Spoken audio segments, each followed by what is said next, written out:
toutes et à tous, c'est Hermès, j'espère que vous allez bien. Aujourd'hui, on va parler un peu Bitcoin, on va répondre à beaucoup de questions qui m'ont été posées sur le Discord et sur YouTube. Avec grand plaisir, on parlera de quelques petites crypto-monnaies. On reprendra cette pattern psychologique de wake-off. On va de plus en plus en entendre parler sur les réseaux sociaux. On a déjà commencé à en entendre parler sur une fractale qui est en train de se reproduire et ce qui s'était passé en fin juin, début juillet de 2021, donc de l'année dernière. On en reparlera avec grand plaisir et en fin de vidéo, je vous dirai quelques crypto-monnaies que j'ai réinvesties il y a une dizaine de jours, pourquoi je l'ai fait, et dans quel contexte et qu'est-ce que j'attends de ces investissements. On en parle maintenant. Mais avant de commencer, je vous invite bien évidemment à rejoindre les plus de 2000 membres sur le Discord. Le lien sera en description. À l'intérieur, vous y retrouvez une petite documentation d'une stratégie qu'on utilise sur le Discord et que j'utilise depuis plusieurs mois et plusieurs années maintenant et qui m'offre d'excellents résultats sur le moyen et long terme. Ça s'appelle la stratégie des 4 rois, une dizaine de pages qui sera mise à jour dans les prochaines semaines. N'hésitez pas à venir dans un premier temps la télécharger. Pourquoi pas vous en inspirer, vous en imprégner pour vous aussi trouver votre propre style de trading ou d'investissement moyen, long terme. C'est fait pour ça également. Merci à tous ceux qui répondent au questionnaire des rois. On est plus d'un millier à avoir répondu au questionnaire des rois. C'est peut-être l'occasion de faire une petite vidéo consacrée à nos membres du Discord. Qui sont-ils? Quels sont leurs objectifs? Qui regardent-ils? Etc. J'aimerais qu'on en parle ensemble et qu'on en discute ensemble. Je ferai ça dans la vidéo de ce week-end. Donc n'hésitez pas à venir répondre à ce questionnaire avant ce week-end. Comme ça, on pourra prendre un maximum de data, c'est très intéressant. Je rappelle, pour que chaque question posée, vous avez la réponse me concernant et je ne récupère aucune information personnelle, ni numéro de téléphone, ni adresse mail. Bien évidemment, c'est complètement confidentiel. C'est juste pour en apprendre plus sur les membres de la communauté. Merci à tous ceux qui ont répondu à ce questionnaire. Vous le trouverez également dans l'onglet documentation. Allez, on va tout de suite parler de cette petite pattern d'accumulation de Wyckoff qui est en train de se mettre en place. Je rappelle que Wyckoff, Richard Desmilles de son prénom, fin du 19e, début du 20e, un des premiers traders ou investisseurs qui s'est concentré sur l'analyse technique. On est vraiment au tout début du XXe siècle, donc c'est les premières analyses techniques sur les marchés financiers qui étaient faites sur des bouts de papier à l'époque. C'est très psychologique, d'accord, hein, on est vraiment au tout début du XXe, mais on peut reprendre et cette utilisation de concepts psychologiques sur des patterns de Wyckoff sont très intéressantes et sont encore utilisées plus d'une centaine d'années après maintenant. Donc j'aimerais qu'on en parle ensemble. On avait vu cette pattern de Wyckoff qui était très très bien suivie, hein. Je vous ai fait une petite copie-coller juste là, hein, d'accord. Donc très simple, hein, c'est clairement une pattern très psychologique, on va chercher les extrêmes et on repart sur une continuation de tendance lors d'une accumulation. Il y a la même chose dans la distribution, c'est une pattern de Wyckoff qui est très utilisée également et qu'on a vu assez bien se reproduire juste ici, c'était entre mars et mai 2021. Donc on peut voir qu'il y a une espèce de pattern de Wyckoff qui est en train de se mettre en place. Elle ne sera entre guillemets confirmée ou validée qu'à sa résolution. Malheureusement, comme beaucoup d'études chartistes, que ce soit basées sur de la statistique ou sur de la psychologie, on a la confirmation de sa réalisation qu'à la fin de son mouvement. Donc malheureusement, on saura que c'était bien une pattern d'accumulation quand on recassera et qu'on partira vers le nord. Bien évidemment, on ne peut malheureusement pas structurer, rationaliser un investissement sur le moyen long terme en utilisant des analyses techniques ou des analyses chartistes. L'objectif n'est que de confirmer ce qu'on est en train de voir et non pas ce que l'on croit pour essayer de rationaliser un investissement. Je rappelle également que moi, de mon côté, je ne peux pas réinvestir dans le Bitcoin. Pourquoi?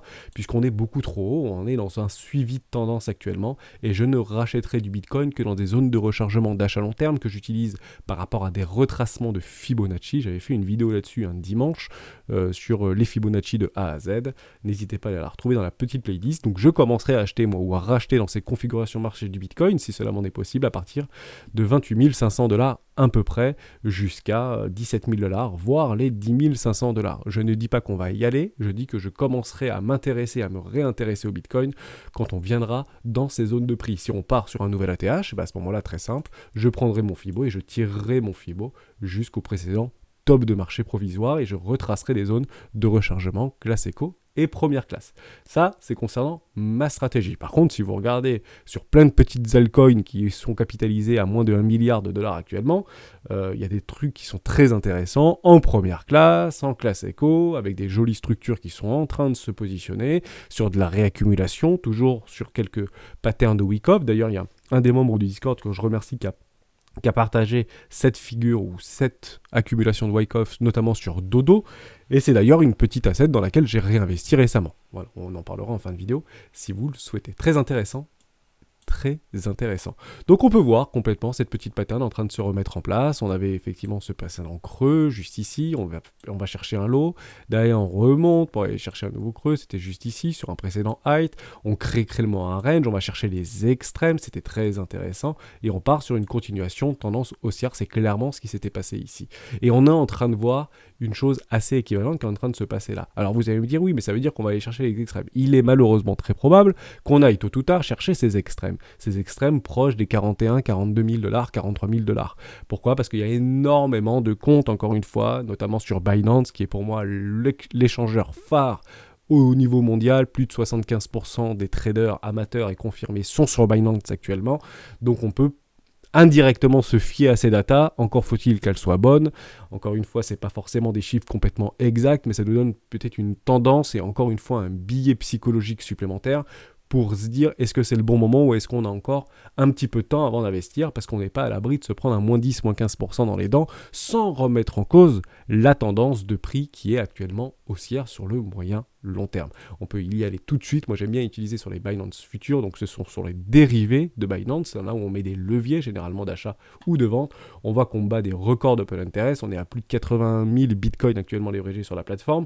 Je dis encore une fois que ces chiffres ne sont pas forcément réels, mais la tendance, si l'algorithme fait exactement ce qu'il fait depuis maintenant plusieurs semaines, je peux espérer qu'il y a vraiment une augmentation de l'open interest. Et ça, on le voit bien sur CoinAnalyse ou sur tout petit site d'analyse technique. On voit qu'on est passé quasiment à 80-20, donc il y a 80% des comptes actuellement sur Binance en levier, quelle que soit la population qu'il y a sur Binance, donc amateurs, traders professionnels, investisseurs long terme, holders, etc. Actuellement, on est plutôt 8 personnes qui sont à l'achat et 2 personnes qui sont plutôt à la vente. D'accord ? Au niveau des ratios de long shot des traders, c'est très équilibré. Pourquoi c'est très équilibré chez les top traders? Et c'est tout le temps équilibré parce qu'ils passent leur temps à se hedger, donc à se couvrir, à se protéger, ok ? Et notamment sur des phases de distribution ou de réaccumulation. Et on passe sur le long ratio. Là, c'est tous les comptes confondus. On est à plus de 80% en achat ou dirigé vers l'achat. Je dis souvent, malheureusement, il sera très facile, si on fait un moins 10%, de faire switcher les mentalités et devenir extrêmement bearish et plutôt appuyer sur la vente pour dire « je le savais, ça part au sud, c'est la fin des temps, c'est le crash, c'est tout ce que vous voulez, le dollar monte ». Bon, c'est que des billets psychologiques de plus. Il va falloir de toute manière, tôt ou tard, décharger le train si on veut repoursuivre sur une nouvelle phase de bull run de façon plus saine, tout simplement. Donc ça, c'était très important. Maintenant, on peut tout simplement copier-coller, entre guillemets, ce qui est en train de se passer sur la pattern actuellement de Wyckoff. Donc on peut faire quelque chose de ce type-là, par exemple. Et si on vient le coller ici, on peut voir qu'on peut aller chercher des extrêmes et repartir sur quelque chose d'assez similaire. C'est clairement ce qu'on appelle une fractale, quelque chose qui se reproduit dans le temps, et c'est pas complètement délirant de voir ce type de choses. Donc continuer à ranger en réalité, on peut aller chercher les bornes hautes et les bornes basses de notre range, aller chercher les extrêmes, c'était la vidéo d'hier, on peut aller chercher les extrêmes. Donc le plus logique, et un petit peu le paradis des range traders qui se produit très souvent sur le Bitcoin à plus 10% et moins 10%, par rapport à des extrêmes, c'est très intéressant. Voilà, là c'est plutôt plus 15%, 14%, donc très intéressant, c'est très régulier sur le Bitcoin. Ici on est en train de travailler le bas du range, possible qu'on aille chercher les extrêmes en haut du range, et le plus probable c'est quoi tant qu'on ne casse pas le premier arrêt? Je rappelle qu'à court terme, même, on fait beaucoup d'analyses techniques en daily chez les rois, on est moins en horaire et moins en 4 heures, parce que nous on est plutôt moyen long terme. On voit que tant qu'on ne casse pas le premier arrêt sur nos 3-8-2, ici le plus probable c'est quoi? C'est de faire un nouveau plus bas, et on irait chercher ces extrêmes plus bas tout en confirmant cette accumulation de Wyckoff ici, d'accord? Ça ne remettrait bien sûr pas en cause la dynamique moyen long terme bullish du Bitcoin actuellement. On irait rechercher éventuellement une pattern ici, repartir en bas si on produit exactement cette pattern, et derrière on ira casser probablement vers le nord. Pourquoi vers le nord? Puisque jusqu'à preuve du contraire, la tendance est notre amie, et la tendance est haussière, d'accord? On n'est pas sorti d'affaires, on est toujours dans ce range, on travaille ce range, on accumule des liquidités au nord comme au sud, d'accord? Mais il voit que malheureusement, il y a beaucoup de comptes actuellement qui sont en levier d'achat. Est-ce que ça veut dire, on va tout effacer, que obligatoirement on va faire ceci. Non, rappelez-vous dans la vidéo d'hier, s'il y a beaucoup d'acheteurs, bah, automatiquement il y aura une influence sur le prix, et plutôt une influence sur le prix vers la hausse, d'accord? Mais ça ne veut pas dire que des baleines et des mastodontes n'iront pas défendre leur premier arrêt et leur short qu'ils ont positionné au-dessus de ces précédents heights ici pour aller violemment rejeter le prix. Exactement ce qui s'était passé ici. On verra dans le temps si oui ou non ça se confirme.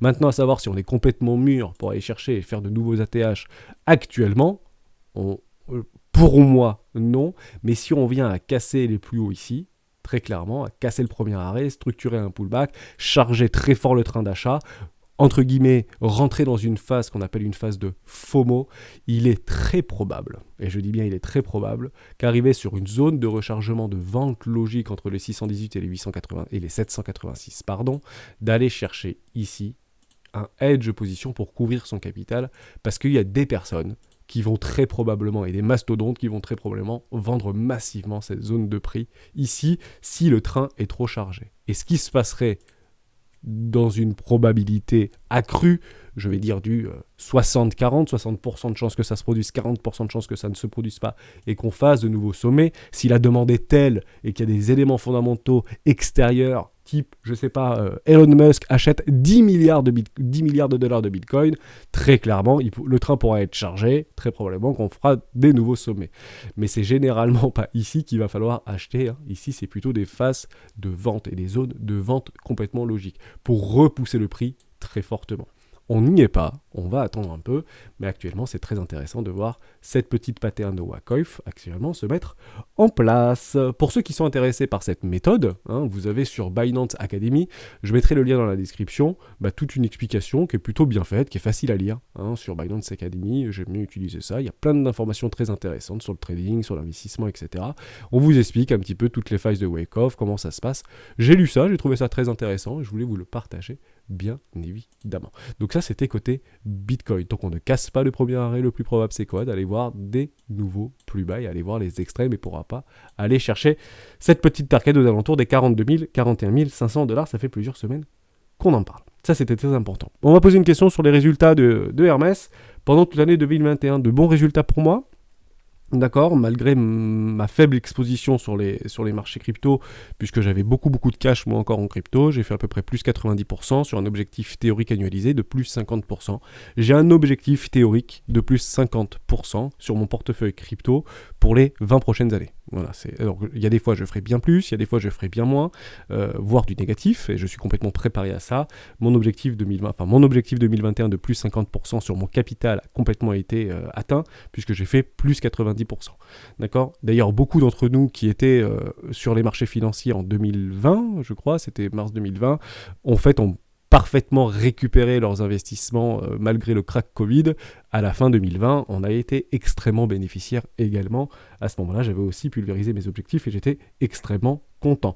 Alors pourquoi que plus 90%? Parce qu'on se dit, mais quand même, le truc, il a fait plus, je sais pas combien de pourcents, il a fait plus de 200% le Bitcoin si on prend depuis début 2020. Ici, hein, si on prend, voilà, hop, juste là, on va dire décembre, c'était là, c'était où? C'était... ici, on était sur les 30 000 $. Bon, si on revient ici, voilà, on a fait plus 66, plus 70%, même jusqu'ici, si j'ai pris des ventes dans la montée. Alors oui, j'ai pris des ventes.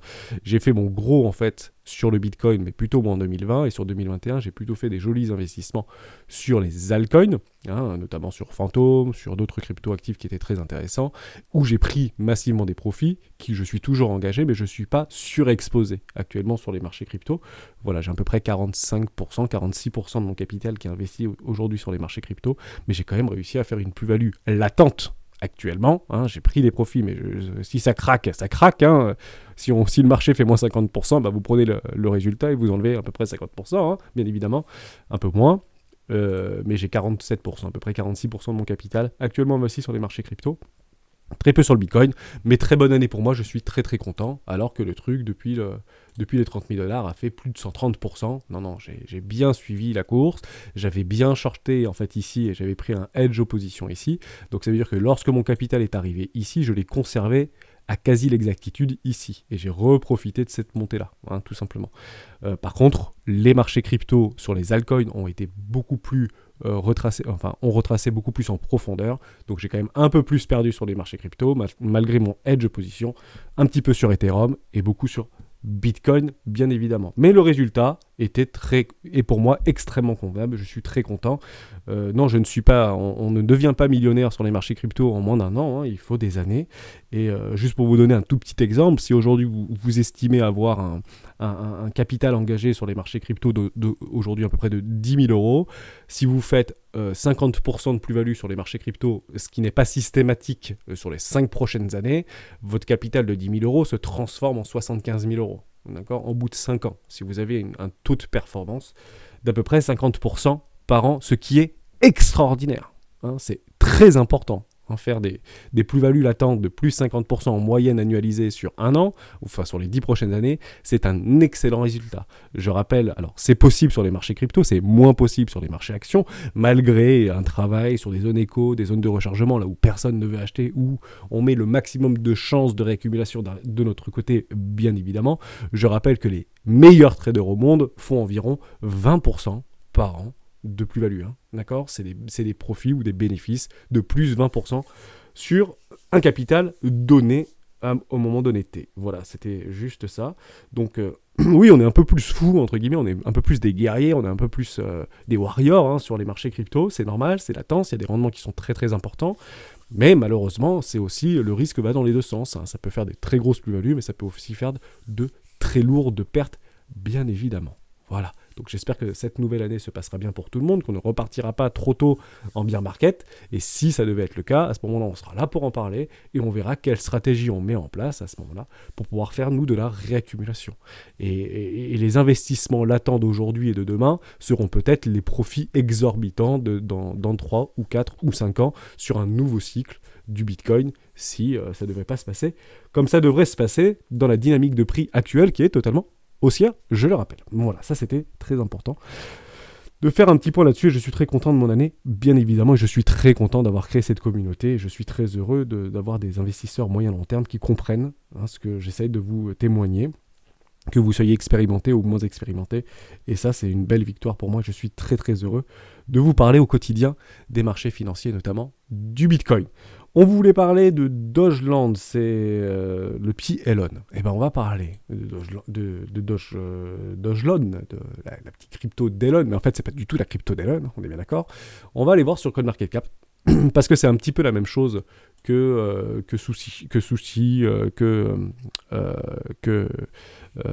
Dogecoin ou que sur Shiba Inu, etc. Bon, bah il y a un nouveau truc de la hype qui vient de ressortir, c'est Elon. Et bah voilà, on va y aller.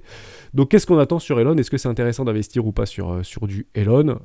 Pour moi, c'est pas du tout intéressant. Et c'est très difficile en fait d'entendre ça, parce qu'on est plein d'influenceurs à dire mais arrêtez d'acheter du Dogecoin, c'est une blague, c'est un joke, arrêtez d'acheter du Shiba, ça vaut rien, alors qu'il y a eu des millionnaires. Il y a des mecs qui ont mis 6 000 $ ou 5 000 $ et qui se retrouvent avec 4,3 millions de dollars en l'espace de 6 mois et demi. Bon, c'est clairement des cryptos et ça ne peut fonctionner aujourd'hui sur les cryptoactifs parce que ce n'est pas un marché régulé. Voilà, ou très peu régulé entre guillemets. Donc on peut faire un petit peu tout ce qu'on veut et Elon Musk peut s'amuser à dire bah voilà, c'est pas compliqué, je viens de tomber sur Dogeland, c'est juste génial et je vais créer une fusée à l'effigie de Dogeland pour partir sur Mars. Voilà, c'est un petit peu la crypto pour partir sur Mars de Elon. Ce sont des blagues, mais des blagues qui sont pour certaines personnes et de groupes de personnes maximalistes très engagés, c'est pas du tout une blague pour eux et ça fait des performances juste délirantes. On voit des pump and dump qui sont juste incroyables. Donc en fait le plus logique pour investir et faire de l'investissement sur ce type de token, c'est en fait très difficile. C'est plus pour des mercenaires ou sur c'est du très très court terme. Alors personne ne voulait acheter là et maintenant tout le monde veut acheter de l'Elon. Si on prend la stratégie des 4 rois, bah c'est trop tard. Le train est parti malheureusement sur cette crypto, mais si vous voulez racheter du Elon ou acheter du Elon, il faudra peut-être attendre les 0, enfin je vais même pas compter le nombre de zéros qu'il y a derrière, mais grosso modo ce sera plutôt aux alentours d'ici. Je vais parler comme ça d'ici. Donc c'est un peu tard et je crois pas que c'est sur beaucoup d'exchanges actuellement. C'est plus sur les petits exchanges. Ah, c'est sur Gemini quand même. Voilà, c'est pas sur Binance, c'est sur rien. On peut probablement le swapper, ce truc, voilà, c'est sur Uniswap, sur KuCoin, évidemment, de Getio, c'est des petites cryptos. Voilà, ça fait de la hype. Pour les échangeurs et ces petits échangeurs, ben en fait, l'objectif, c'est d'exécuter des ordres. Il y a quand même du volume sur cette crypto, c'est quand même pas rien. Hein, il y a plus de 17 millions de volume pour un truc, en fait, qui a actuellement, entre guillemets, à part sur un bout de papier, des vrais engagements et une réponse à de vraies problématiques. D'accord ? Donc, je ne vais pas rentrer dans l'hyper détail du fondamental de la petite Dogecoin Mars. Ça peut être intéressant, il y a peut-être des choses qui vont se passer, et encore une fois, les surperformances se font là où on l'attend le moins. Donc est-ce que ça peut être encore une fois une crypto-actif qui va exploser tous les records, et aller savoir pourquoi, et que ce machin va valoir 1$ et qu'il y aura je ne sais pas combien de millions de pourcents d'augmentation?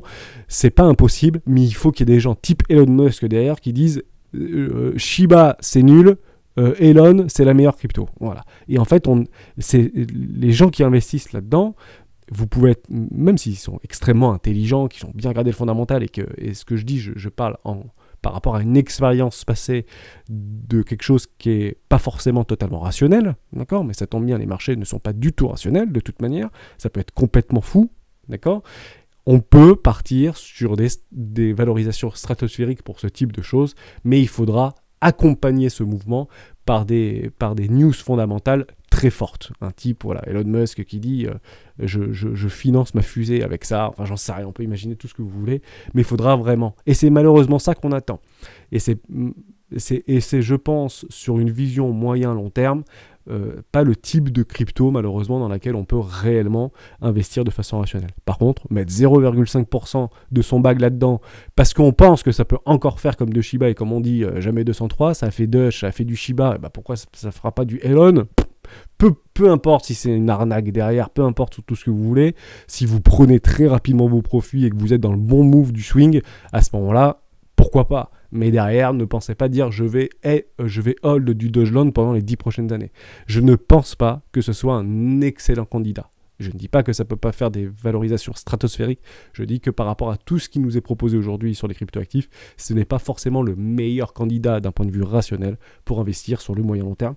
Mais c'est que mon avis, bien sûr, personnel, et je peux me tromper. Beaucoup se sont trompés sur Doge, beaucoup se sont trompés sur Shiba, et probablement beaucoup d'influenceurs se tromperont sur Dogecoin, mais on a quand même tendance à s'accorder sur ce type d'euphorie et sur ce type de hype qui est malheureusement extrêmement éphémère et qui ne repose que sur une seule chose, le FOMO, malheureusement. Donc ça, c'était pour parler de Dogecoin. On voulait parler de Prob, c'est Xnastic qui voulait qu'on parle de Prob. Oui, on peut parler Prob, je crois que c'est la petite crypto de Probit, ça, c'est... voilà, c'est ça, Probit Token. Bon, comme le token de la BNB, comme le token de FTX qui nous a proposé des choses stratosphériques, toujours pareil, hein, c'est qu'est-ce qu'on met derrière? Est-ce que cet exchange va être de plus en plus, c'est un token de gouvernance, donc de plus en plus intéressant? Est-ce qu'il y aura de plus en plus de monde parce que Probit s'est fait hacker et finalement rembourser tous ses clients du jour au lendemain, donc c'est super safe? On ne sait pas trop. Hein. Il faut regarder quelle est l'utilité du token derrière, qu'est-ce que vous avez le droit, est-ce que vous pouvez voter sur, comme un peu BNB il y a 2 ans en arrière, on pouvait voter en fonction de notre détention de BNB sur des cryptos qui allaient être listés ou pas. Donc voilà, il y a tout un écosystème autour de ce type de token qui peuvent être extrêmement intéressants. Si tu es toi sur Probit Token et que tu aimes cette plateforme et tu crois en cette plateforme, je pense pas que ce soit complètement délirant d'investir un tout petit billet là-dessus. De toute manière, pour faire des choses, il faut quand même, sur la plateforme, il faut quand même détenir le token. C'est une toute petite micro-cap, hein. Aujourd'hui, vous achetez ça, c'est moins de 60 millions de market cap. Bon, il y en a beaucoup qui vont être encore en circulation, je pense. C'est pas complètement dilué. Il y a à peu près 30% qui sont dilués actuellement. Bon, on rentre dans une zone de rechargement encore moyen-long terme. Je pense qu'on est juste au-dessus des 618 là. On peut encore un petit peu baisser. Je pense que ça peut retracer. On est en train de structurer quelque chose de pas très très joli en sachant que c'est un truc qui a 2 ans. On est en daily actuellement. C'est pas complètement ahurissant. On peut attendre peut-être une jolie structure comme ce qui s'était passé ici pour investir, prendre rapidement nos profits, mais la stratégie sera toujours la même. Quelles que soient en fait vos croyances autour d'un projet, prenez vos profits. Hein, vous ne regretterez jamais d'avoir sécurisé votre capital et votre position, bien évidemment.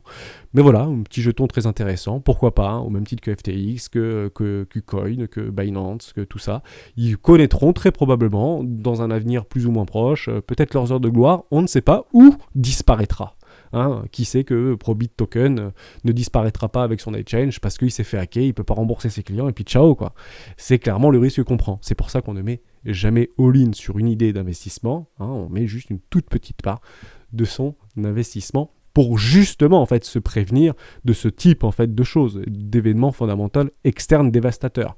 On dit souvent, et je le dis souvent dans les vidéos des rois, que tous les tokens et toutes les cryptos sont très corrélés entre elles, mais dans un mouvement de mouvance de capitaux qui est assez similaire. Si vous avez un token qui se fait hacker, qui se fait pirater, qui se fait tout ce que vous voulez, il sera décorrélé des autres, s'effondrera par rapport à un autre, bien évidemment. Donc la mouvance, si vous voulez, de l'ensemble du cryptoactif est plus ou moins corrélée. Par contre, un token parmi tant d'autres peut soit exploser type Sand, type Solana, type Elrond, type BNB, type tout ce que vous voulez, ou ADA, hein, et puis on peut en citer plein pour l'année 2021 bien évidemment. J'en avais certains, mais j'en avais beaucoup, je ne les avais pas, et puis j'ai loupé plein de trains, et puis rassurez-vous, on en discutait encore tout à l'heure avec un des membres du Discord, on va en louper plein des trains, hein, on ne peut pas tout acheter malheureusement, on essaie juste de rationaliser nos investissements, et peut-être qu'on tombera sur un bon, on prendra nos profits dans la montée, jusqu'à des valorisations extraordinaires, et puis tant mieux, d'accord, mais malheureusement on ne peut pas tout acheter, ce serait pas logique. Et même si vous achetez tout et que vous faites des x100 sur certaines cryptos, d'autres ne feront strictement rien, bien évidemment. Ok, c'est bien le problème. Voilà pour ça. Donc intéressant, hein, Probit, aucun problème. Un petit peu pour moi, si je dois investir là-dedans, si je crois au fondamental, j'attendrai peut-être un peu plus de retracement, un peu plus profond, et une jolie structure en double bottom pour voir un petit peu ce qui se passe derrière. On voulait parler de Polk, c'est Julien qui voulait que Polk, c'est la petite crypto sur les paris sportifs, etc. Il nous l'a partagé. Donc on va regarder Polk avec grand plaisir. C'est ça, hein, c'est Polk Market, je crois que tu voulais parler. C'est nouveau. D'accord, c'est assez récent, c'est une toute petite microcap, c'est minuscule. Est-ce que ce truc a du fondamental ? Probablement. Hein, en tout cas, il y a de l'ambition derrière. On est bien en train de le savater, le machin. Il a dû être listé, je pense, probablement aux alentours voilà, des 1$ ou des pas beaucoup. Genre, peut-être les 10 centimes de dollars pour les premiers ICO. Bien sûr, les baleines, quand le truc part en l'air, ils prennent des profits, hein, évidemment, hein, c'est toujours pareil. Donc on attendra après l'ICO que ça se pète un peu la tronche, qu'on se pète les dents dessus, qu'on fasse des jeux de structure. Est-ce qu'on est en train de casser nos prix sans l'eau ? La réponse est non. Hein, on structure bien en fait de la réaccumulation. Il y a des baleines qui investissent très probablement là-dessus. Alors c'est pas des grosses baleines puisque c'est très peu capitalisé. Ce truc peut partir dans les airs comme dans les néants en claquement de doigts parce que derrière les gens sont partis avec la caisse ou j'en sais rien, il n'y a plus de développeurs, finalement il y a des tensions parce qu'il y a plein de tensions dans les projets, ça reste des startups bien évidemment, mais il y a probablement une petite communauté derrière, on peut aller voir un petit peu sur Twitter combien y a-t-il de personnes, je pense que c'est pas mal. Voilà, 100 000, c'est intéressant, hein, vraiment pas mal. On peut complètement imaginer des investissements ici et être patient. Les plus patients attendront des jolies structures de retournement en weekly, c'est quand même une jeune crypto, très peu capitalisée, est-ce que c'est sur Binance ? Je crois pas que ce soit sur Binance, je pense que vous pouvez le swapper quand même ce truc. Voilà, pour l'instant ça n'existe pas, c'est à peu près sur rien, mais il y a quand même de l'envie derrière. Hein. On parle sur du pari sportif, c'est sympa ce truc, hein, il me semble. Hein. Je sais pas si on parle des NFT ou pas, ou je sais plus trop. On regarde un peu Utility Tools, etc. Bon, il y a de la vie sur ce truc très probablement, hein. C'est tout nouveau, voilà, vous êtes les premiers entre guillemets, les ventures de ce type de choses. Ça peut être intéressant de mettre une toute petite pièce, les plus patients attendront des jolies structures et le lissage sur les gros exchanges, et c'est clairement ce que moi je ferai. J'achète pas forcément des petits tokens, même s'ils sont dans les abysses, parce qu'il y a un potentiel derrière qui est juste infini. Tous les tokens ont indirectement un potentiel infini. J'attendrai que ce soit listé sur des gros exchanges pour suivre en fait le move. Et là où il y a beaucoup de volume qui va se créer indirectement sur ce type de token. C'est pas parce que beaucoup de personnes pensent que c'est l'avenir que ça sera l'avenir. En fait, il faut que ce soit listé sur les gros exchanges, il faut qu'il y ait de la vie derrière, etc. Et c'est très probable que ce type de token, s'il y a de l'avenir et du fondamental derrière, et il y a du boulot derrière, et il y a des développeurs derrière, que ce truc soit listé sur des gros exchanges. Mettre une petite pièce ici, pourquoi pas, hein, c'est pas complètement délirant, c'est clairement pas ici qu'il fallait le mettre quand le truc avait un ICO et qu'on vous explique que ce truc a déjà fait x30 ou x50 post-ICO, c'était maintenant qu'il faut acheter. Non, c'est pas quand ça fait x30 que faut acheter, c'est plutôt quand ça repart dans l'œil du cyclone. Et actuellement, on le voit sur Polk Market. Si toi tu y crois, si tu connais des gens et si tu as bien regardé sur le fondamental, mettre une petite pièce ici, un petit swap sur moins de 1% de ton capital, c'est pas forcément une mauvaise solution. Après, ça peut latéraliser comme ça pendant des mois et des années, jusqu'à temps que ce soit listé probablement sur un très gros exchange où ils reprendront des profits, ça repartira dans les habits, on structurera quelque chose et on déplacera la valeur vers le nord si ce truc, effectivement, a du fondamental et de l'avenir sur le blockchain Ethereum. Pourquoi pas ? Voilà pour Polk. Personne n'en parle de Alice. Ah ouais, mais Alice, c'est intéressant. On va regarder Alice, pareil, hein, c'est un petit peu comme Sand, c'est un petit peu comme Axie Infinity. C'est encore des trucs un peu sur les NFT et sur le play to earn. C'est jouer et gagner de l'argent en jouant, c'est génial. Personne n'en parle Alice. Hein, si vous achetez ça, vous achetez déjà un truc à 1,5 milliard de dollars. Hein, si c'est 100% dilué, actuellement 30% dilué, 33% dilué. Est-ce que c'est ici qu'on achète? Vous pouvez acheter ici, mais ce truc est quand même bien valorisé. Alors pourquoi il est bien valorisé? Parce que derrière, en fait, c'est CHR, c'est Chromia derrière. Donc il crée en fait, c'est une machine entre guillemets application blockchain sur des jeux. Il y a bien des jeux qui vont exploser, il y a d'autres jeux qui vont pas du tout exploser. Bah c'est pas grave, on en fera un autre. Hein, c'est un petit peu la mécanique à l'américaine hein, ou à l'asiatique. Hein. On crée beaucoup de choses et il y en a bien 2-3 là-dedans dans le lot qui vont exploser. Bah tant mieux, on se fera des milliards. Et puis ceux qui n'ont pas explosé, bah tant pis pour ceux qui ont investi dedans. C'est pas très grave. Bon, ce truc est un petit peu joli. Je sais pas, je suis pas rentré dans l'hyper détail. On peut aller regarder le site internet si vous voulez. Des machins comme ça, vous en allez avoir, mais à la pelle, à la brouette en fait, qui vont se créer.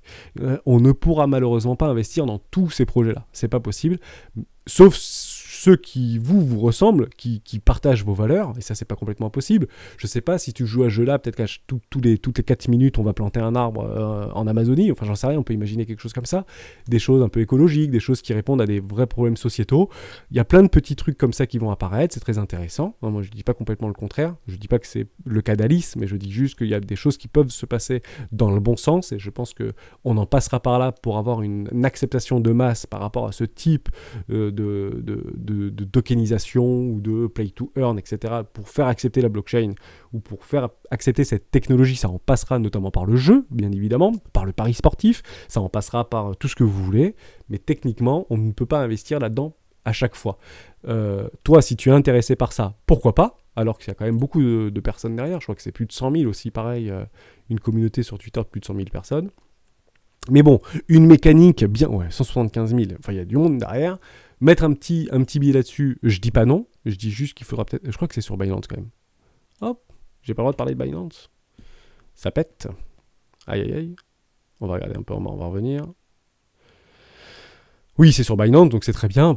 Il y a beaucoup de volume d'ailleurs sur Binance. Hein. Vous voyez, hein, dès qu'on commence à lisser sur les gros exchanges, c'est du high volume, hein, c'est plus de 30% du volume, c'est sur ces échangeurs-là. Quoi, hein. C'est là qu'on commence à avoir un petit peu, il y a des gens qui prennent des profits ou des qui accumulent, on fait un petit peu de pop and dump, hein, c'est normal. Bon, si vous achetez ça, vous achetez un truc à 1,4 milliard. Bon vous semble, bien évidemment, mais moi je serais plus à acheter en fait le token de gouvernance de ce truc-là. Donc je prendrais l'utility token, c'est le CHR, c'est Chromia. Voilà, c'est eux qui en fait créent ce type de jeu-là. Ils vont en créer, je pense, plein, hein, plus ou moins bien, allez savoir. On voit qu'il est parti, hein, le train est déjà parti sur ce type de token. Donc on peut utiliser ce type de choses, et ça peut vraiment avoir de l'avenir. Donc actuellement, si vous achetez ce truc-là, vous l'achetez à peu près à 800 millions, 900 millions de dollars de market cap, si c'est complètement dilué. Bon, j'aime bien acheter ces trucs-là, moi j'en aurais acheté éventuellement ici, hein, si c'était revenu dans ma zone d'éco-classe. Bon, derrière le truc, il est parti. Je suis plus fervent de ce type de token-là, qui va en fait en piloter et en surplomber beaucoup, plutôt que d'acheter un petit token par un petit token par un petit token, parce que c'est un petit play to earn qui est un peu sexy, ou parce que c'est un petit truc de pari sportif un peu sympa. Je préfère aller chercher vraiment les gros. On parlait beaucoup on parle souvent des cartes, vous savez, PSG, Barça, etc., Porto, sur les NFT. C'est très intéressant. Non, je ne vais pas acheter du tokenomique sur des villes ou sur des équipes sportives. Moi, j'irais plutôt dans Chiliz. Hein. En fait, tout ce truc-là, tous ces tokens reposent sur une blockchain et reposent sur un token de gouvernance, c'est le Chiliz. Et j'irais plutôt acheter, moi, ça, si je crois en fait au projet, je mettrais plutôt mes billes, moi, dans Chiliz, quoi. Et rassurez-vous, même si Chiliz est un petit peu élevé en ce moment, il avait fait une super accélération, ça revient dans les zones de rechargement. Vous voyez, ce truc peut partir dans les airs. Je ne serais pas étonné de voir Chiliz 50 milliards de market cap, quoi. Si vraiment toutes les équipes du monde, que ce soit du football en Europe ou en Asie, enfin ça va commencer à prendre des proportions dans les 10 prochaines années, et j'ose espérer que Chiliz dans 10 ans sera encore là, sauf s'il est remplacé par un autre bien plus fort, bien plus beau, bien tout ce que vous voulez, avec des meilleurs fondamentaux, avec moins de frais, avec tout ce que vous voulez, meilleure sécurité, on peut imaginer tout ce qu'on veut. Je préfère investir dans des zones de réaccumulation propres en première classe sur type Chiliz, même si ce machin on aurait pu l'acheter à moins de 20 centimes, D'accord, je dis pas du tout le contraire, mais pour suivre la vague, c'est plutôt là-dedans que j'irai chercher, plutôt que d'aller chercher des petits tokenomics sur PSG, sur le Barça, sur le Real de Madrid ou sur d'autres choses, alors que j'aime bien profondément les équipes de foot. Par contre, ce que je ferais probablement, c'est s'il y a des tokens sur l'équipe de France, ou sur l'équipe d'Italie, ou sur l'équipe d'Espagne, ou sur l'équipe du Brésil qui se créent, là je serais plus hypé, parce qu'on toucherait beaucoup plus de monde. Ça transpercerait en fait l'idée même d'un fan club en fait.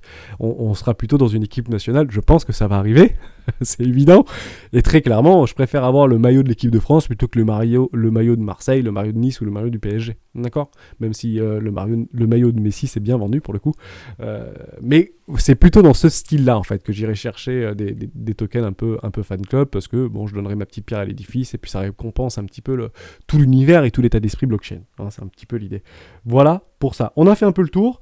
Je vous dis les cryptos dans lesquels j'ai réinvesti récemment, parce que ça rentre complètement dans mes investissements, d'accord, et dans ma stratégie des 4 rois. Je ne diffère pas de ma stratégie. Est-ce que j'ai fait le bon choix ou pas? Je ne sais pas, l'avenir nous le dira. J'ai mis une pièce dans Dodo, investissement 2, vous voyez juste ici, aux alentours des... pas beaucoup. Je ne sais pas à combien j'ai investi ça. Voilà, j'ai racheté un petit peu sur les points bas, ça n'a pas cassé ses prix en low, on a un petit peu des warriors, donc j'ai doublé ma position sur Dodo aux alentours des 85 $, 86 $, 85, voilà, 85 centimes. Donc j'ai lissé mon prix en milieu de ce range-là, donc je l'ai à peu près acheté donc 1,10 €, d'accord, je ne dis pas que c'est... je ne porte pas de jugement sur la possibilité du token. En tout cas, c'est clairement ici, quand plus personne n'en veut, que moi j'en achète. Donc si vous achetez maintenant, vous acheterez moins cher que moi. Pourquoi ? Parce que moi j'ai lissé mes achats vers le bas.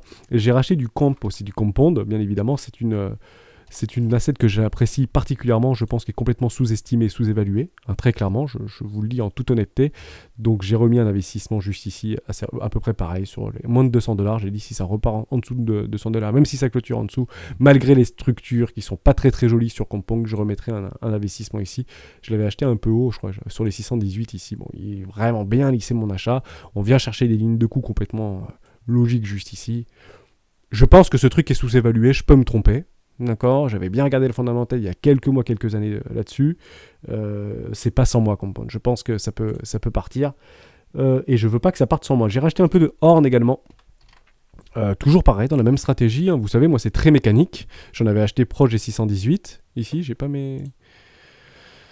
Et pourquoi on n'a pas nos comment on s'appelle, Qcoin ? J'ai pas l'historique ? Non ? Ils étaient...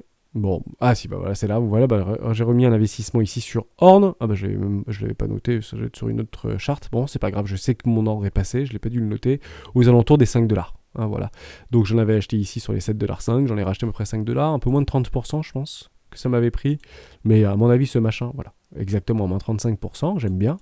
Ça casse pas du tout ses pressants en lot. On est parti faire une montée du désert. Donc bien sûr qu'on sort l'intégralité des futurs millionnaires sur ce type de choses. La structure a été donnée ici. On revient taguer une ligne de coup d'un énorme W en weekly, voire monthly. Derrière, on déplace complètement la valeur. On ne vient pas casser les pressants en lot. Je pense que ce truc, c'est une reprise de bull run. Si vous voyez ce machin à 100 $, vous penserez à moi. Voilà, tout simplement. Bien évidemment que je prendrai mes tech profits dans une zone de rechargement à 110% ou un peu plus. Et derrière, j'irai chercher mes 1,618, 2,618, 3,618 et je laisserai courir jusqu'à l'infini. Et peu importe de ce que devient Horn, moi j'aime beaucoup ce type de token, j'en ai racheté en lissant mes achats vers le bas. J'ai racheté un peu de Filecoin également, on en avait beaucoup parlé, j'en avais racheté lorsqu'on en avait parlé il y a quelques jours de cela. On fait des mauvaises structures, c'est pas très très joli, je vois qu'il y a des personnes qui veulent, on est en weekly, et moi j'aime bien voir ce genre de choses, je peux me tromper, d'accord, mais d'expérience, quand on commence à voir ce type de choses où le prix s'arrête et clôture systématiquement au même endroit, juste là, c'est qu'il y a un groupe d'individus richissime, très motivé, qui ne veut pas voir le Filecoin descendre plus bas. C'est à peu près ce qui s'était passé là, par exemple. C'est clairement ce qui s'était passé entre ici et ici. Il y a des gens qui ne voulaient pas voir le Filecoin descendre plus bas. Mais ça a pris des années. D'accord ? Il y a des gens qui accumulent ce truc. Alors bien évidemment que les baleines qui n'ont pas voulu et qui ont défendu leur prix coûte que coûte, et je dis bien coûte que coûte, ont défendu leur prix pour pas qu'ils descendent en dessous des 1 $ ou je sais pas combien, ou 2 $. Quand ils ont vu le truc partir à 160 $, vous imaginez bien qu'ils ont pris des profits. D'accord ? On est bien OK que les baleines qu'on a accumulées là, ici, et qu'on dit ce truc ne partira pas plus bas que les 1,5$, je peux vous garantir que quand ils font partir le truc parce qu'ils ont aspiré l'intégralité de la demande, qu'ils le déversent sur les marchés financiers, sur les gros échangeurs, notamment sur Binance, Bitrex, etc., pour après, derrière, réaccumuler possiblement ici. Et j'ai bien l'impression qu'ils décident de réaccumuler aux alentours des 35$. Bon, j'ai remis une pièce ici. Si ça vient casser les prix en lot, c'est pas grave. La structure, de toute manière, est pas très jolie. J'attendrai des magnifiques structures de retournement long terme en weekly pour redoubler ma position. Ok, tout simplement. Mais c'est clairement ici que moins de personnes veulent acheter du Falcon. C'est peut-être la meilleure entrée possible. Et peut-être qu'on ne reverra, je sais pas, jamais du Falcon en dessous des 30$. Je ne sais pas. Allez savoir, mais peut-être que ce truc peut descendre dans les enfers, c'est pas grave, j'ai pas mis all-in là-dessus, j'ai mis qu'une toute petite partie de réinvestissement de mon capital investi sur les cryptoactifs. J'ai racheté également de l'ONT, j'aime beaucoup cette blockchain, moi je pense que cette blockchain ontologie est complètement sous-évaluée, ça me propose des choses très intéressantes, moi je vois des personnes qui ne veulent pas en fait voir ce prix en dessous des 0,50 centimes de dollars, il y a de l'accumulation, ça accumule fortement, on le voit sur l'OBV qui est complètement croissant, donc ça veut dire qu'il y a des capitaux qui rentrent sur ce marché, on va chercher des surventes ici, et notre Emma est repassé en fait, notre William est repassé en survente ici. Pour moi, ce truc est sous-évalué. Ça n'engage que moi. Je pense que ça peut faire des jolies choses. Au même titre que j'aimerais que vous repreniez juste ADA, Cardano. C'est peut-être pas pareil, c'est peut-être pas la même philosophie, c'est peut-être pas la même communauté, mais je peux vous garantir que ADA, quand il était ici, personne n'en voulait en acheter, et aujourd'hui il est à 2$, et dire « Ah, mais c'est maintenant qu'il faut en acheter, qu'est-ce qu'on pense de ADA? Est-ce que c'est pas une bonne solution? Il a quand même perdu 30% ou 40%, est-ce que je peux pas en acheter maintenant ?» Ouais, ADA, c'était peut-être plus intéressant d'en acheter quand il était à 30 ou 40 centimes. Ok ? Et je pense que Ontology peut nous proposer ce chose-là. On est en construction, ça a connu ses heures de gloire en 2018, parce que tout explosait en même temps en 2018. Si vous aviez un mot qui s'appelait token, vous êtes sur une blockchain, ok, le truc il faisait x100, c'était génial, c'était la belle époque. Bon, beaucoup se sont fait complètement rincer, et je pense qu'actuellement sur Ontology, on est en train de réaccumuler. Moi, je suis complètement en accord avec ce type de token, il n'y a aucun problème, et j'accepterai mes pertes, bien évidemment. J'ai racheté aussi du Band. Et je finirai là-dessus. C'est déjà pas mal. On a fait quelques petits investissements, c'est très intéressant. Pourquoi Band ? Parce que j'avais pris sur mon 0,618 ici. Pour moi, il y a une très belle structure. On ne casse pas nos précédents lots. On a fait une magnifique percée. Donc les bons investissements, ils étaient ici. Moi, j'achète rarement en fait là-dedans. Alors j'aurais pu prendre du Band. Pour le coup, j'en avais pas acheté. J'en avais racheté ici. J'avais pris mes profits. Et derrière, je relisse en fait mes investissements. Et je ne réinjecte que des profits en fait dans ce type de token. C'est clairement ça que je recherche. Alors oui, je fais un petit peu d'investissement, de suivi de tendance, etc. Oui, mais on peut pas attendre qu'en fait ça revienne aux alentours des 1$, parce que peut-être que ce truc ne reviendra pas à 1$. D'accord ? Je pense qu'ici, il y a des personnes qui sont extrêmement motivées, qui ne veulent pas voir ce token partir plus bas. Donc moi, je l'ai pris sur le sauf qui peut généraliser quand Bitcoin avait fait moins 55%. Bon, j'avais placé un ordre parce que je voulais racheter du Band. Ok, c'est clairement du profit que je réinjecte dans cette token qui m'a déjà proposé des jolis bénéfices et des jolies plus-values. Je suis très contente de la performance de Band. Je pense que ce truc est sous-évalué, c'est clairement un oracle. Derrière, ça peut partir extrêmement fort, mais extrêmement fort. Et quand ce truc fera 150 ou 250$, tout le monde dira « mais c'est incroyable, on aurait pu en acheter à 6$. » Évidemment que j'aurais vendu sur la montée. Je pense que ce type de token a de l'avenir. Il y a clairement des gens qui sont très très motivés pour ne pas voir ce token partir plus bas. Je rappelle, et je finirai là-dessus sur cette vidéo, qui est très importante. Encore une vidéo peut-être un petit peu longue, mais c'est pas très grave. On a vraiment l'impression qu'il y a une effervescence sur la blockchain, sur la crypto-monnaie, où le train est déjà passé, où il y a plein de choses qui sont en train de se mettre en place. En fait, nos yeux se mettent naturellement sur des choses qui explosent. On a tendance à regarder le top 10 des blockchains, ou des tokens actuellement sur CoinMarketCap. Je vous rassure que dans 3 ans, ce ne sera pas du tout la même dynamique. Les Solana seront peut-être dans le top 100, et puis ce sera des nouveaux trucs que personne ne voit aujourd'hui, qui sont dans le top 150 ou le top 250, ou qui n'existent même pas encore aujourd'hui, comme Casper par exemple. On peut en reparler, on en parlera, tiens, toutes les vidéos, ça peut être rigolo. Casper sera dans le top 5 des cryptoactifs. Actuellement, il est très loin derrière. Donc, le visage même, en fait, si vous voulez, des tokens actuellement sur le CoinMarketCap, en fait, bouge énormément. Personne ne pensait, il y a encore 1 an et demi en arrière, que Dogecoin serait la 5e crypto-monnaie. Enfin, il faut juste être incroyablement... je sais même pas c'est quoi le mot, c'est même pas devin, c'est même pas tout ce que vous voulez. C'est c'était inconcevable. Rassurez-vous, il y a plein de tokens actuellement sur le marché qui sont en cours d'existence et c'est inconcevable de les voir dans le top 10 et on verra probablement dans le top 10. Malheureusement, on ne peut pas tout acheter pour tomber sur celui-là. C'est pas possible, donc on essaie de structurer, de mettre en place un plan d'investissement, une stratégie pour essayer de capter la performance et un rendement significatif, pas trop gourmand bien évidemment, pour aller chercher des profits dans des phases de hausse et des reprises de bull run. C'était tout pour aujourd'hui. Merci à toutes et à tous d'avoir suivi cette vidéo jusqu'au bout. On se retrouve demain dans une prochaine vidéo des Héros du Bitcoin. Ciao!